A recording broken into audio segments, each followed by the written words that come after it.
I think it's time to kick off. The first speaker I'd like to invite is Sean DeCrane.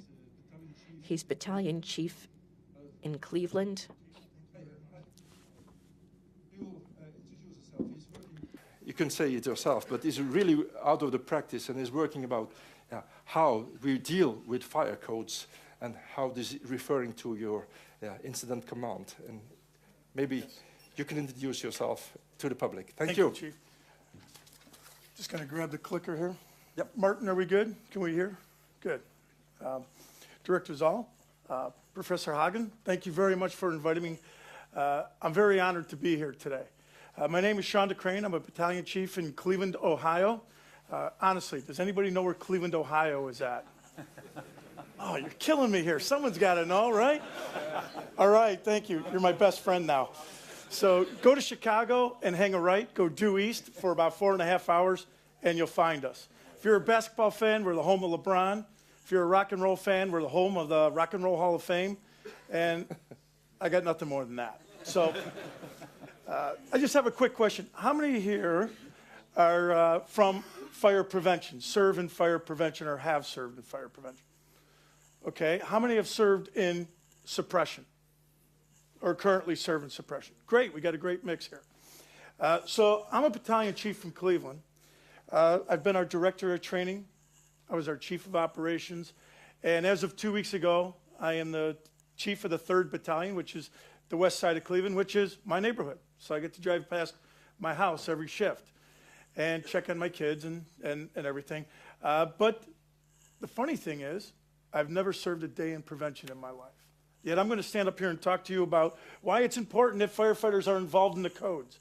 I represent the International Association of Firefighters, which is a trade union that represents 300,000 career firefighters and paramedics across North America.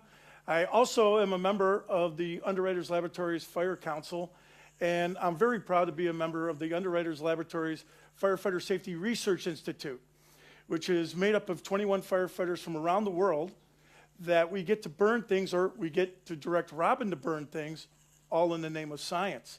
So we look at these test fires, and then we determine what is important to the fire service, and then how we disseminate that out. Now, our goals in this testing have been for firefighter safety, tactical considerations. But as I talk about today, there are goals, or I should say there are conclusions out of this testing that drive us in other areas to protect firefighters. And sometimes that's in the code process. Real quick, how did I get involved in the codes? It's going to be a really quick story, and if you know me, it doesn't surprise you that it involves beer. I was our secretary for our trade union, and we're very busy, and people think that the trade unions in the United States are there just to negotiate contracts. Well, we're actually there. One of our largest organization, or I should say shop at the International, is health and safety. We take the health and safety of our members very seriously, and even at the local level. So we do a lot of research. We look into NIOSH reports, which is the National Institute of Occupational Safety and Health, and I'll give you an example here in a few minutes. And we try to make the environment safer for our members. So I was in the middle of contract negotiations, and a friend came up to me and said, hey, I'm part of this trade organization. We want to pick the brain of a firefighter, and we want to know what kind of education you're looking for and how it wants to be delivered. I said, Steve, I'm real busy right now. I don't know if I can make it. And he said, well, this meeting's down in Key West. Now, if you don't know anything about Key West, if you remember a trip to Key West, you really weren't in Key West. It's 90 miles from Cuba. It's sunny all day and outdoor bars everywhere. So I said, oh, my schedule's opening up. And he goes, we'll cover all your expenses. And I said, what about my bar tab? Because he knew the bar tab was going to be greater than the airfare. And he said, yeah, we'll cover that too. So I said, okay, I'm in. So I went to this meeting. I'm sitting with the educational group, and we're talking about firefighter education. And all of a sudden at a break, the code geeks got me. And they pulled me aside, and they said, listen, what do you know about the codes, and what do you think about the codes? And I hadn't served a day in prevention. I said, they got to be getting stronger, right? And they started talking to me about some of the takeaways that were being pulled out of the codes and the protection systems for our firefighters. And I was like, holy crap. And then they said, well, you need to go to a code hearing. So if you ever saw the movie Christmas Story, which was based in Cleveland, they double dog dared me to go to this thing. So I went to this code hearing, and I found a lot of well-intentioned people who were speaking about the objectives of the fire service, the tactics of the fire service, what our important aspects were, what we needed, and what was important to us. And what was very evident to me is that, no disrespect, but these individuals had not only ridden on a fire apparatus, but they had never crawled down a dark, smoky hallway that was getting hotter and hotter, and you're just hoping your low air bell doesn't go off, telling you you're starting to get low on air. So I wrote a 6-page report to our international identifying all these examples of why we need to be involved in this process to protect our members. And they said, congratulations, you just volunteered. So that's how someone from suppression gets involved in the codes. Because if you start looking at it, we have the National Fire Protection Association in the United States, and they collect a lot of data. And they give annual reports, but they also give comparative reports. And this report was issued in 2002. And what they were looking at is fire ground fatalities, comparative from the 1970s to the 1990s. And what they found is in the 1970s, the U.S. Fire Service lost 2.6 firefighters per 100,000 structure fires to a cardiovascular event on the fire ground. In the 1990s, that number dropped to 1.9.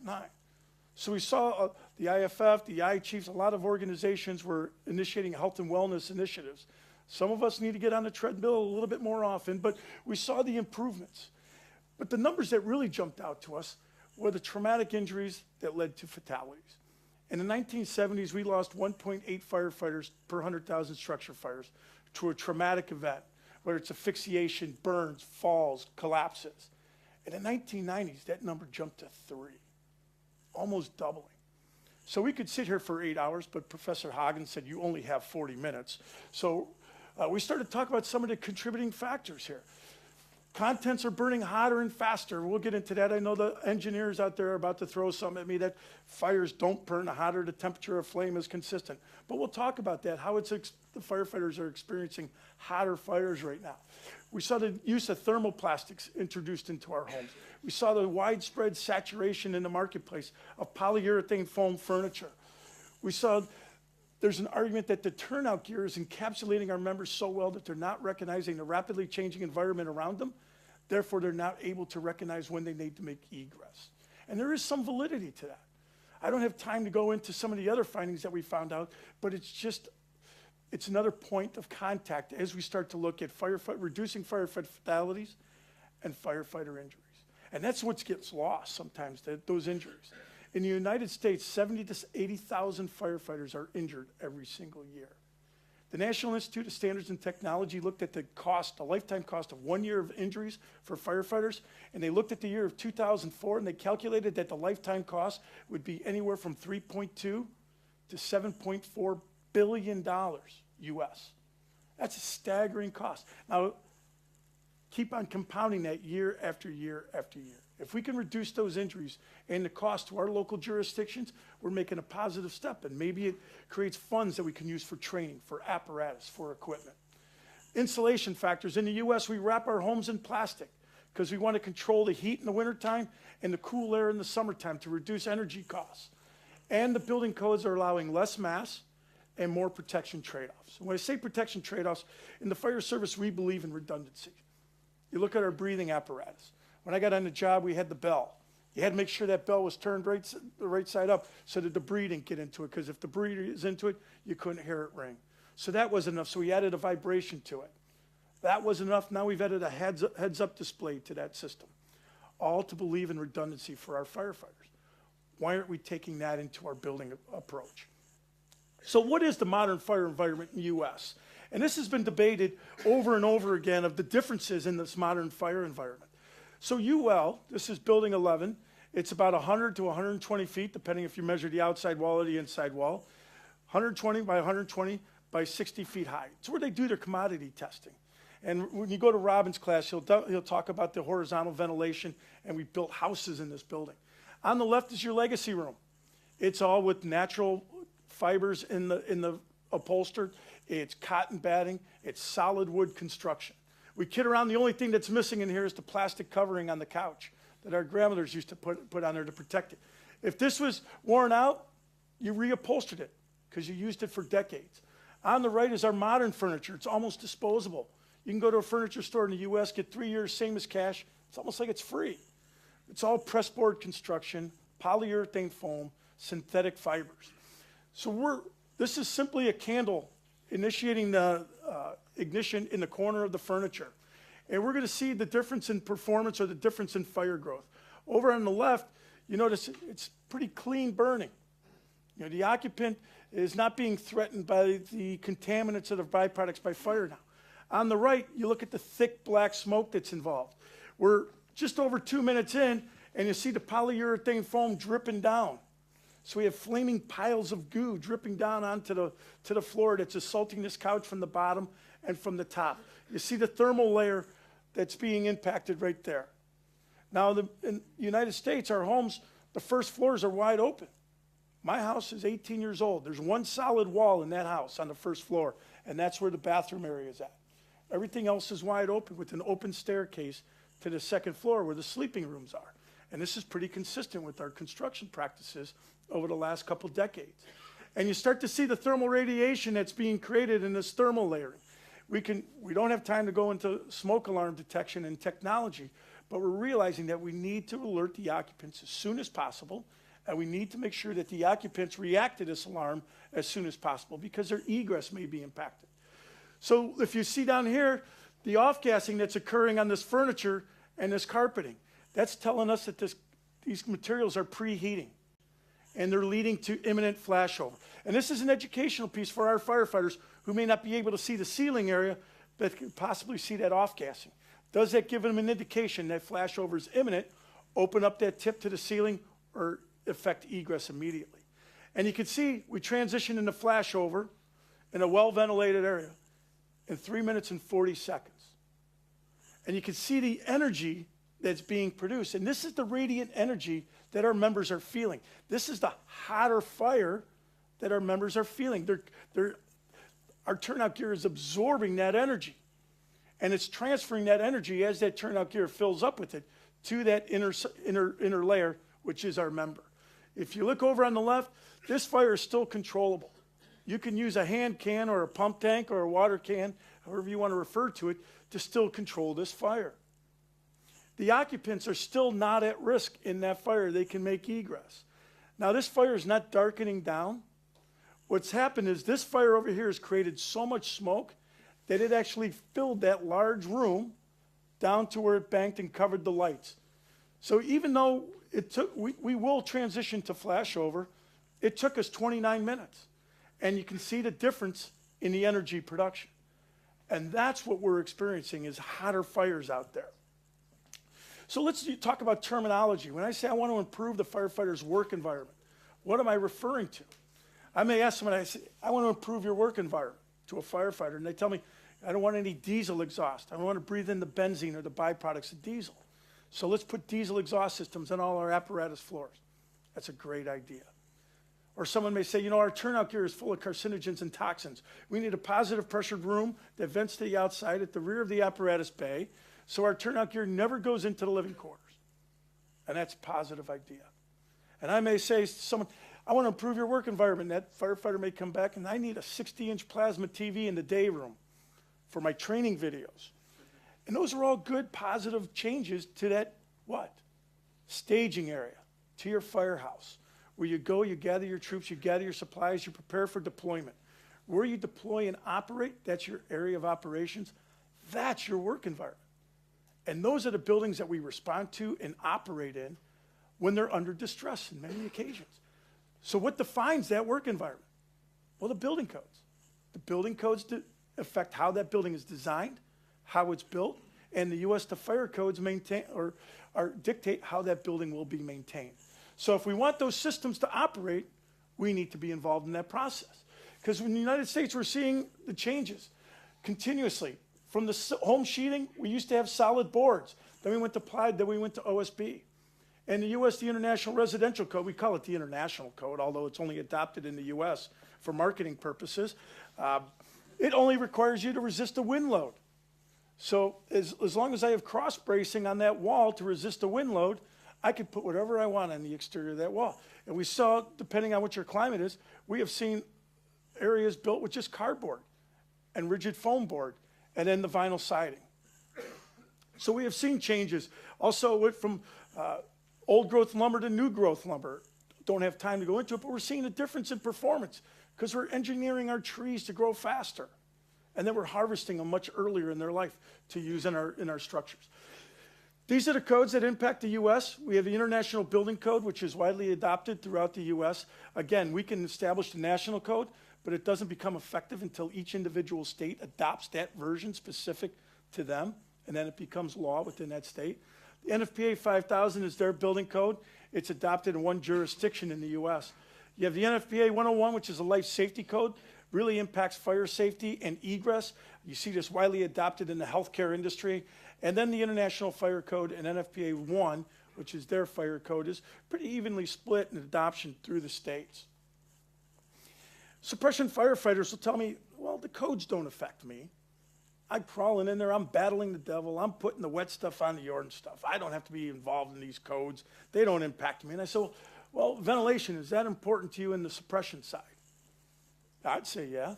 What about building materials? Whether it's lightweight construction, we call it engineered construction, whether it's dimensional, whether it's concrete, does that factor into your tactical decisions? Absolutely.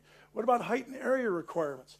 What about fire protection systems, whether there's a standpipe required in there, whether there's a sprinkler required in there? What's required for that sprinkler system to be designed to the commodity it's installed? That's all impacted by the codes. So if that's important to you, which it should be in the fire service, when you're tactical decision making, you need to be involved in this process to make sure that your needs are being met, your requirements are being met. Now, how many have funding issues in their local jurisdiction? We all do. So we came up with a new fundraising strategy in Cleveland.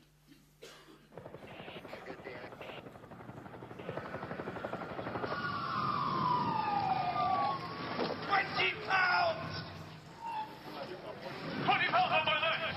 30 pounds! 20 on my right! 50 pounds! 50! 70! 90! 200 pounds! 200 pounds up there! Anyone else? Going, gone!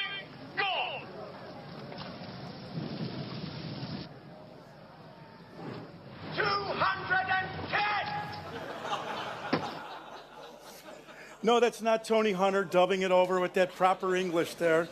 But it's a great video. It loosens things up. It's kind of humorous. I have to tell a quick story, and I hope I don't offend anybody streamlining. If I do, my name's Robin Zavodik from UL, and sorry, brother, but UL's been great to me and given me a lot of opportunities, and we presented in Moscow, and I showed this video in Moscow, and you talk about a lead balloon, I mean, boom, and I'm just standing there, and there's not a peep, not any response. I'm like, it's much funnier in English, and I just finished my presentation, and I got back to the table, and Kevin Fulton from UL leaned over, and he starts giggling. He goes, they think it's real. They think you charge in the United States to save people. So I'm like, holy mackerel, it's not true, it's not true. We will rescue you, tip. In the U.S., we do believe in gratuity, so tip would be welcome. But the video shows that, this is a system failure. This is a failure of the system. We design and build our buildings to make sure that the occupants can effect safe egress in the event of an emergency. Anytime the fire service has to respond and put a ladder up, or we have to put one of our aerials up or a tower up to pull an occupant out of that building has failed. So it's important for us in the codes to make sure that we can effect the egress of those occupants. And it protects us as we go in to operate. And it became important to the U.S. when we started looking at a balanced approach to fire protection after the MGM Grand Hotel fire in Las Vegas, where 89 people lost their lives. This building was partially sprinklered. Many of these fatalities, the majority of these fatalities, were in the upper floors. Some people in stairwells, some people in hallways, some people still sleeping in bed.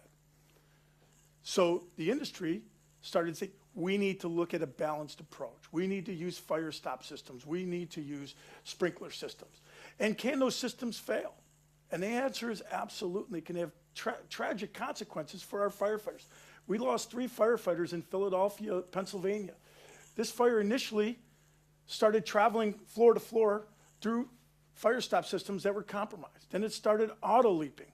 Again, it was a partially sprinklered building, and the irony is that this fire is brought under control on the 38th floor by the sprinkler system. So failures can have catastrophic consequences, and we can't rely on one factor. We can't rely just on compartmentation and passive protection because these fail. We see fire stop materials that are compromised. You know, IT comes in right after the fire stop system and starts to compromise them. We see HVAC systems that don't have dampers installed because they weren't on site when the job was being created, so they put access panels in so the inspector would go through, look up, and go, okay, it's in there. We saw sprinkler failures in buildings in Cleveland. We had a sprinkler failure in a storage facility in 1997. And then Cleveland's about 400,000 residents. So we're fairly sized. We got 78 square miles. After the sprinkler system failure, the chief sent us out. And I was a lieutenant on a heavy-duty squad. Yeah, no, we are the heroes. The squad shows up, fire goes out. But we went in, inspected buildings, and we identified over 1,000 sprinkler systems that were compromised or out of service. So it changed the way we did things. And in 2003, August 14, 2003, a squirrel ate through a cable and caused a great blackout everywhere from Detroit, Michigan, all the way up to Toronto. We sit on a Great Lake, 1 trillion gallons of water, and we had no water in our municipal system for over a day. So those sprinkler systems are compromised. So I'm going to kind of skip through this, but I'm going to just talk about a couple of things that we saw in the codes that we were successful. Unfortunately, school lockdown policies, that's something that's very real to us in the United States right now. It's crazy. It's absolutely nuts that we have to look at starting to bar our doors to protect our children. But that's what we're doing. And school administrators were going in and putting in policies without talking with the fire service. So we changed the fire code to require these administrators to come and talk to the fire officials prior to initiating any lockdown policies or installing policies. The World Trade Center, after the attacks on 9/11, NIST, the National Institute of Standards and Technology, reviewed what occurred. And we learned some things. We learned that we needed to make a larger fire command center. They used to be 10 by 10 at minimum. Now we made them 20 by 20. Emergency radio operability. This was a huge issue in the United States for decades when we went to the 800 megahertz system. We could be in a basement at our headquarters and you can't communicate. But seeing it live on TV where fire commanders were trying to call to the firefighters in those towers that they had to get out, that they had to egress, and they could not hear them. It brought it to the forefront. So we're able to use that and take it to the Building Owners and Managers Association, to the architects, and we came up with the compromise. We came with the language that our radios that we carry on our hips work in 97% of those buildings. We have the authority, not only in the building code, but we put it in the fire code so it's retroactive, that we have the authority to go in and require our radios to work. Photoluminescent stairwell remoteness. If you saw the towers, it's a core building. It was a core center building, so all the means of egress were in that core. So when the impact of the plane hit, it took all the means of egress away for the people above the level of impact. No person should have to call home and leave a message on their voicemail saying goodbye to their loved ones because they can't get out of a building because of one impact. So the stairwell remoteness is now, we're trying to protect our means of egress. That if one means of egress is compromised, you have an alternative means. Occupant egress elevators. We have a great thing in the United States called the American Disabilities Act that requires you to design buildings that has access to people of all disabilities. But we don't require that we can get these people out of that building from the upper floors. We give them areas of protection. But now we're putting in occupant egress elevators in buildings 420 feet higher. And you could take out one of the stairwells. We had a tragedy in Worcester, Massachusetts, where we lost 6 firefighters in a vacant cold storage facility. 2 firefighters went in looking for suspected vagrant. They got lost. 2 more went in looking for them. 2 more went in looking for them until a chief said no more. But out of that, we came the vacant building marker that we can put on vacant buildings to alarm or notify incident commanders that there are multiple hazards in these vacant buildings. Some communities forbid any interior operations when you put this up. Others, like Cleveland, it's an indication to that incident commander that they have to exercise extreme caution when operating.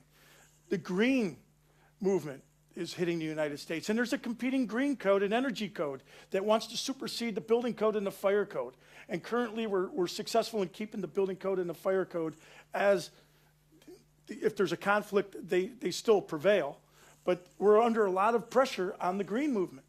And we're seeing speed bumps, we call them, to slow down traffic, or roundabouts to slow down traffic. In the United States, we love our fire apparatus to be huge. Like the Great West expansionism, we want those big rigs. But when we try to go through these turnabouts, we had apparatus that were getting hung up on.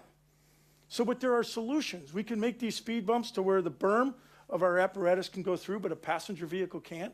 We can put curbless sidewalks, which gives us more targets as we respond, but we can go up on the sidewalk to get through that roundabout.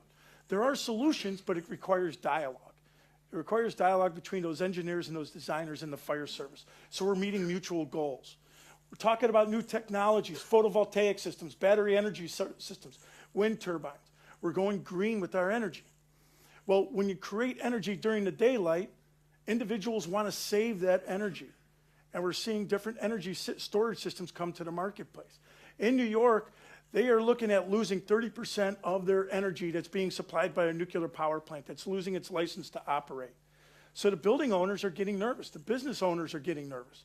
So they want to install energy storage systems.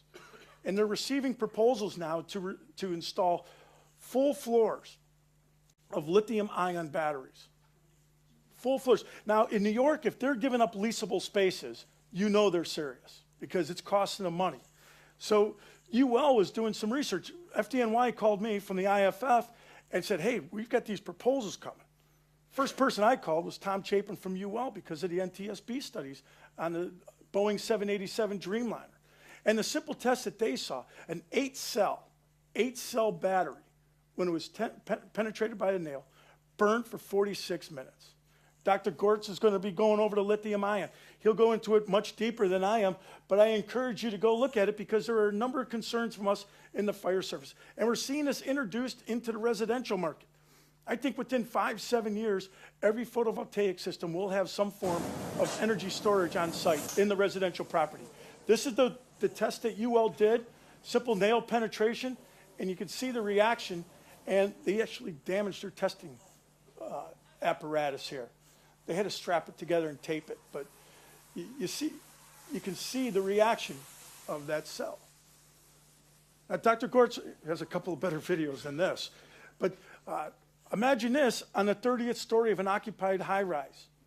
How do you protect the occupants? How do you protect these energy storage systems? How do you respond to it? How do you operate it? Do you control runoff? How do you control runoff? All answers that we need to meet. Roof gardens. I thought I hid this slide because but we had we had forest fires up on the potential forest fires on the 44th floor. So we started putting control. Those poor smoke jumpers coming in through downtown. But we're storing wood sheds up there with the gasoline lawnmower. But now we put some requirements in for harvesting it.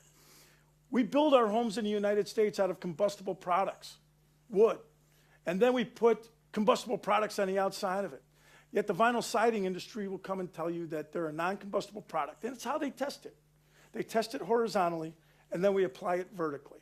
Well, this is vinyl siding. This is nothing but a sofa fire, and this is the impact, the exposure fire. Now, vinyl siding, you will see some propagation because it doesn't sustain burning until it's impacted by temperatures of 850 F or higher. Well, what's the temperature of flame? So we're going to see some propagation, but the vinyl siding is going to do what it's designed to do. It starts to melt, starts to shrivel and fall away. The problem is because of the energy conservation drive of what we're putting behind the vinyl siding. And this is real time, folks. This is what we're putting on the exterior of our homes and covering it simply by vinyl siding. This is a corner test, and this is real time. This is a Class B foam. And look at the energy. And then watch the lab technicians freak out here because they're about to burn down their whole facility. Ah, shut the door, shut the door. But that's what we're experiencing. We're experiencing fire propagation on the exterior of our buildings. We're losing multifamily buildings that are sprinkler to 13R, and 13R is residential, and it doesn't require you to sprinkler the attic. So we're actually meeting in December to look at changes in the 13R and whether it's still applicable when we start doing this. And the vinyl siding industry a couple of weeks ago at our code hearings was trying to install foam back siding on multifamily up to 45 feet in the air with no protected soffits. And what's the importance of a protected soffit? Well, this is a testing at Underwriters Laboratory, was looking at exterior fires. And as you can see on the left, it's OSB, covered by vinyl siding. In the middle is 1-inch polystyrene, covered by vinyl siding. On the right is 1-inch polystyrene, covered by vinyl siding, but it's got sprayed polyurethane foam in the attic space. So we're conditioning the attic space. So you see, this is a small trash can fire, basically. And do people do this? Yeah. My friend almost burned his house down trying to cook bacon on an open grill. Hey, as long as there are humans in this world, we'll still have a job. But here's the inset. Yeah, the 3 leading causes of fire, men, women, and children, right? So you see the inset on this attic space. You can already see the energy and the smoke transitioning into the attic. And at 1 minute and 51 seconds, we've got flame. So we've transitioned from exterior fire to an interior fire. Now, the challenge in the U.S. Fire Service and across the world, actually, is, right, we get to moth to a flame when we're suppression. Moth to a flame. Let's go to the front door and fight this attic fire. Yet, we're not addressing the energy that's being produced on the exterior.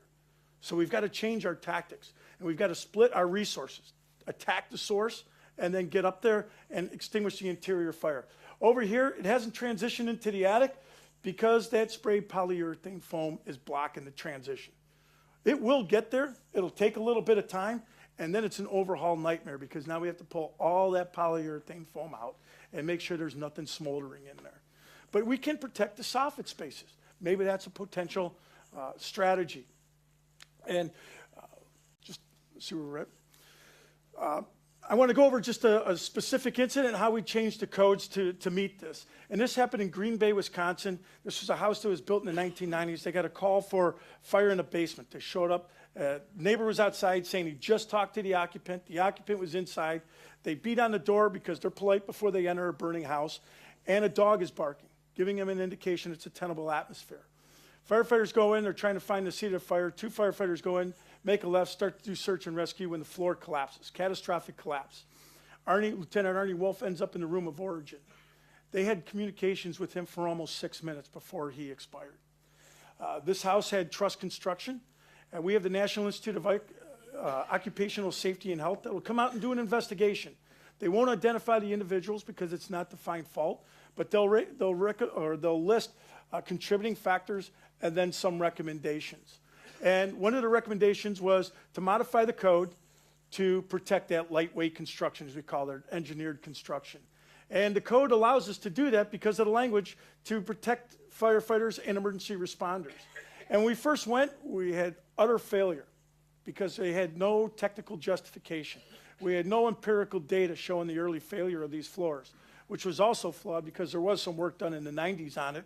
But the work that UL started to do, UL got their first government grant because only the U.S. government will spend money to test a non-combustible or a combustible floor to give a fire resistance rating when it's not required.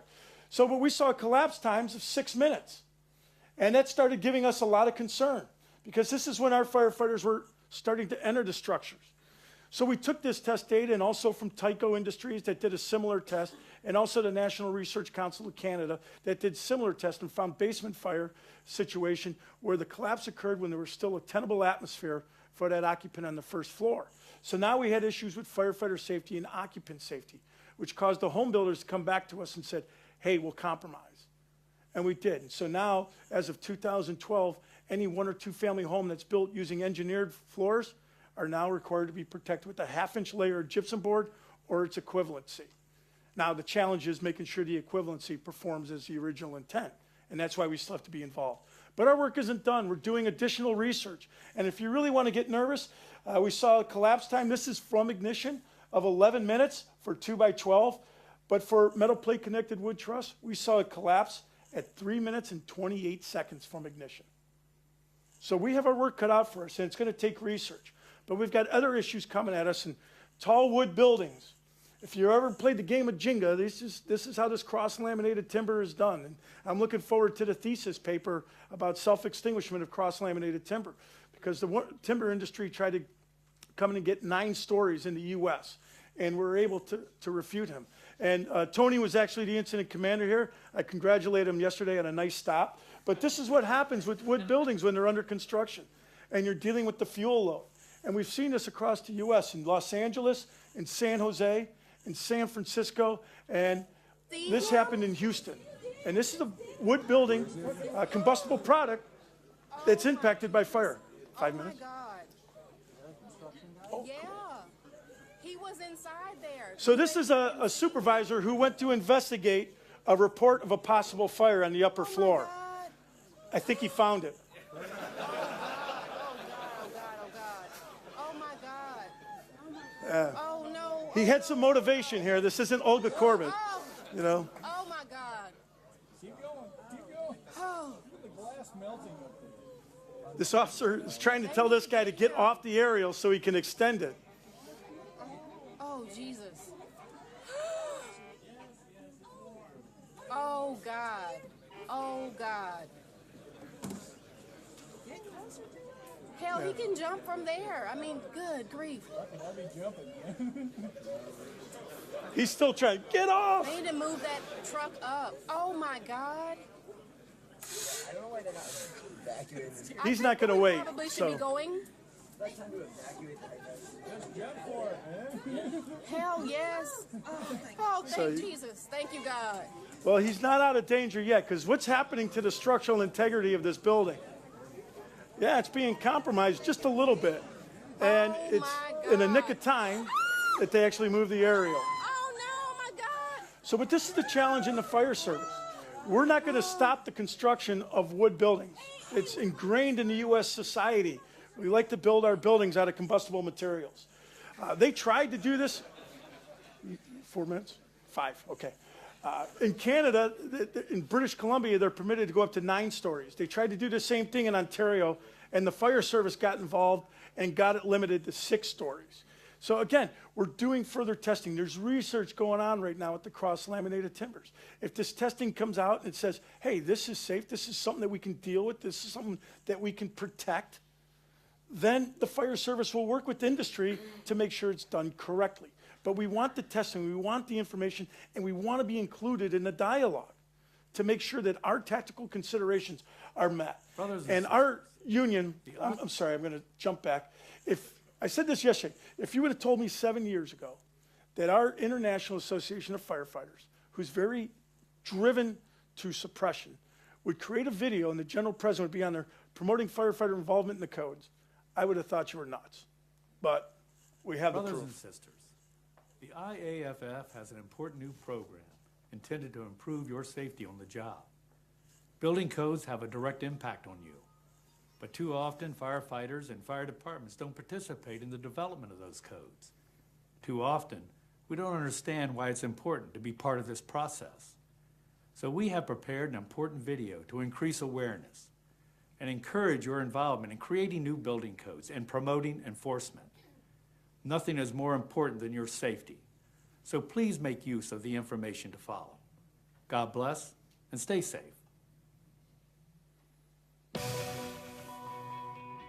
New housing under construction. While it may meet local building codes, how will it react in a fire? This is right outside of For Cleveland, actually, a firefighters, small an community. occupancy under changing conditions of combustion is our work environment. He doesn't How even does your flinch. I local love it. code perform under these conditions? And how much There's the did you have to testosterone. do with the code process? A firefighter's office, when he's working, is in a building that's on fire. So knowing its structural integrity, knowing how it was developed and how it was built, and Yes, how we it'll still put react under people on fire roofs. conditions is truly important. Don't for send that firefighters. question online. Years past, when firefighters were dispatched, they would have maybe a 3 or 4, maybe even a 5-minute response time. Once they arrived on the scene, they probably had 4 or 5 minutes to get inside, make a rescue, or put the fire out. In today's environment with lightweight construction, they arrive on the scene. As they're making entry into the building's coming down. And there's now. our challenge. They're Each going year- through the front door. You don't need to hear me, but this video is 8 minutes long, and we're playing it for our members to encourage them to get involved at the national, the state, and the local level to make sure our codes are adopted. And then when we get something implanted into the national code, such as the protection of lightweight construction or residential sprinklers, that it's adopted at the state and the local level also, because they have the authority to pick and choose some sections of the code. We created educational modules, and this is actually a module created on the incident in Green Bay. That's my wife, actually, is a model coming out the window, and there's Captain Luhan. American 11, climate. We created educational videos, and that was based on the incidents of 9/11 and some of the code changes that we did. I'm running out of time, so I'm just trying to wrap up. We created a web page specific to building codes and building construction. Again, trying to give our members more information and the tools to go out and affect change in their work environment. Because at the end of the day, our goal is not to put any more names in our memorial. And this is our memorial in Cleveland. We have 76 names on there. We're about to put Richie Nichols, 77 names due to occupational disease. I have a personal goal here. My uncle's on that memorial. So that's the goal out of improving our work environment, is to make sure that we can reduce firefighter fatalities, we can reduce firefighter injuries, because some of these injuries are career-ending. Some of them are life-changing. And if we can be involved in how our work environment is established, how it's designed, how it's built, and how it's maintained, we can do that. And the great work from my colleagues at UL allow us to do that. I thank you very much. I think I'm right at my time period. And Chris and I had a bet that he didn't think I was going to finish in time. So Okay. thank you.